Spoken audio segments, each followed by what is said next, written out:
Hey guys, welcome to Geeta YouTube channel. ಇವತ್ತಿನ ರೆಸಿಪಿಲಿ ನಾನು ಮಸಾಲೆ ರೊಟ್ಟಿ ಮಾಡಿದ್ದೀನಿ. ತುಂಬ ಚೆನ್ನಾಗಿ ಬಂದಿದೆ. ನಿಮ್ಮನೇಲೂ ಕೂಡ ಟ್ರೈ ಮಾಡ್ಕೊಳ್ಳಿ ಒಂದ್ಸರಿ. ಪಕ್ಕದಲ್ಲಿರೋ ಬೆಲ್ ಬಟನ್ ಒತ್ತೋದು ಮರಿಬೇಡಿ. ಬಿಸಿನೀರು ಹಾಕ್ಕೊಂಡಿದ್ದೀನಿ. ಮಸಾಲೆ ರೊಟ್ಟಿ ಮಾಡೋದು ಯಾವ ರೀತಿ ಅಂತ ತೋರಿಸ್ತೀನಿ. ಬಿಸಿನೀರು ಹಾಕ್ಕೊಂಡಿದ್ದೀನಿ, ಉಪ್ಪು ಹಾಕ್ಕೊಂಡಿದ್ದೀನಿ. ಇವಾಗ ಅನ್ನ ಹಾಕ್ಕೊಳ್ಳೋಣ. ರಾತ್ರಿ ತಂಗಳನ್ನ ಉಳಿದಿರುತ್ತಲ್ವ, ಅದನ್ನು ಹಾಕಿ ಕಲಸಿ ಮಾಡಿದ್ರೆ ತುಂಬ ಚೆನ್ನಾಗಿರುತ್ತೆ. ಆದರೆ ಬಿಸಿನೀರು ಕಾಯಿಸಿ ಹಾಕಬೇಕಾಗತ್ತೆ ನೀವು. ನುಗ್ಗೆ ಸೊಪ್ಪನ್ನ ಎಲ್ಲ ಸಣ್ಣಕ್ಕೆ ಹಚ್ಕೊಂಡಿದ್ದೀನಿ, ಅದನ್ನು ಕೂಡ ಹಾಕೊಳ್ಳೋಣ. ಒಂದು ಈರುಳ್ಳಿ ತೊಗೊಂಡಿದ್ದೀನಿ, ಸಣ್ಣಕ್ಕೆ ಹಚ್ಕೊಂಡಿದ್ದೀನಿ. ಒಂದು 4ರಿಂದ 5 ಹಸಿರುಮೆಣಸಿಕಾಯಿ ತೊಗೊಂಡಿದ್ದೀನಿ. LG ಹಿಂಗೆ ತೊಗೊಂಡಿದ್ದೀನಿ. ಅರ್ಧ ಸ್ಪೂನ್ ಜೀರಿಗೆ ಹಾಕೊಳ್ಳೋಣ. ಇವಾಗ ಈ ಐಟಮ್ನ ಹಾಕೊಳ್ಳೋಣ. ಹಸಿಕಾಯಿ ಹಾಕೊಳ್ಳೋಣ, ಪುಡಿ ಮಾಡಿ ಇಟ್ಕೊಂಡಿದ್ದೀನಿ. ಎಲ್ಲ ಮಿಕ್ಸ್ ಮಾಡ್ಕೊಳ್ಳೋಣ. ಏಕೆಂದರೆ ಕಬ್ಬಿಣದ ಅಂಶ ತುಂಬ ಚೆನ್ನಾಗಿದೆ ಇದರಲ್ಲಿ. ವೆರೈಟಿ ಮಾಡ್ಕೋಬೋದು ನಾವು. ಪ್ರತಿಯೊಬ್ಬರಿಗೂ ಒಳ್ಳೆಯದು, ಅದರಲ್ಲಿ ಈ ಕೋಲ್ಡಲ್ಲಂತೂ ತುಂಬ ಒಳ್ಳೆಯದು ಆರೋಗ್ಯಕ್ಕೆ. ಇವಾಗ ಕಲಸೋಣ. ಇವಾಗ ಮಿಕ್ಸ್ ಮಾಡ್ಕೊಂಡು ಹಾಕ್ಕೊಂಡಿದ್ದೀನಿ. ಮಿಕ್ಸ್ ಮಾಡ್ಕೊಂಡು ಇವಾಗ ಕಲಸಾಗಿದೆ. ಸ್ವಲ್ಪ ಆಯಿಲ್ ಹಾಕೊಳ್ಳೋಣ ಮೇಲೆ.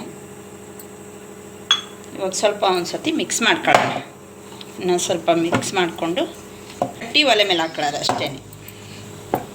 ನೋಡಿ, ಎಲ್ಲ ಮಿಕ್ಸ್ ಆಗಿದೆ. ಮಿಕ್ಸ್ ಮಾಡಿ ನಾನು ಮುದ್ದೆ ಕಟ್ಟಿ ಇಟ್ಕೊಂಡಿದ್ದೀನಿ. ನೋಡಿ, ಈ ರೀತಿ ನೀವು ಮುದ್ದೆ ಕಟ್ಕೋಬೇಕು. ಇದನ್ನು ಮಿಕ್ಸ್ ಮಾಡ್ಕೊಬೇಕು. ನೋಡಿ ಎಷ್ಟು ಚೆನ್ನಾಗಿ ಬಂದಿದೆ. ನೋಡಿ, ಕೈಗೆ ಒಂದು ಸ್ವಲ್ಪನೂ ಅಂಟ್ತಾ ಇಲ್ಲ. ಈ ರೀತಿ ಇರಬೇಕು. ಈ ಹದದಲ್ಲಿ ತಗೊಳ್ಳಿ. ನೋಡಿ, ಇಷ್ಟಿಷ್ಟು ದಪ್ಪ ತಗೊಂಡು ಇವಾಗ ಲಟ್ಸೋಣ ರೊಟ್ಟಿನ.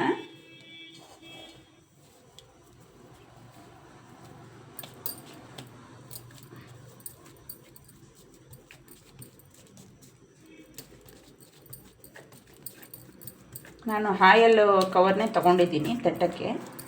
ಆಯಲ್ ಕವರಲ್ಲಿ ಹೋಗ್ಬೋದು. ಮತ್ತು ಇದು ಈ ಸಾಮಾನು ತೊಗೊಬಂದು ವೈಟ್ ಕವರ್ ಇರುತ್ತಲ್ಲ, ಅದರಲ್ಲಿ ಇನ್ನೂ ತುಂಬ ಚೆನ್ನಾಗಿ ಬರುತ್ತೆ ಸಿಲ್ವಾಗಿ. ಬನ್ನಿ, ಸ್ವಲ್ಪ ಆಯಿಲ್ ಹಾಕೊಳ್ಳೋಣ ಕಲ್ ಮೇಲೆ. ಸ್ಪ್ರೆಡ್ ಮಾಡ್ಕೊಳ್ಳೋಣ ಈ ರೀತಿ.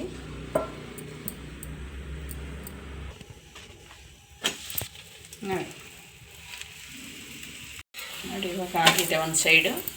ನೋಡಿ, ಇನ್ನೊಂದು ಸೈಡು ಉಲ್ಟಾ ಮಾಡಿದ್ದೀನಿ. ಇವಾಗ ಸ್ವಲ್ಪ ಲೈಟಾಗಿ ಇದರ ಮೇಲೆ ಆಯಿಲ್ ಹಾಕೊಳ್ಳೋಣ.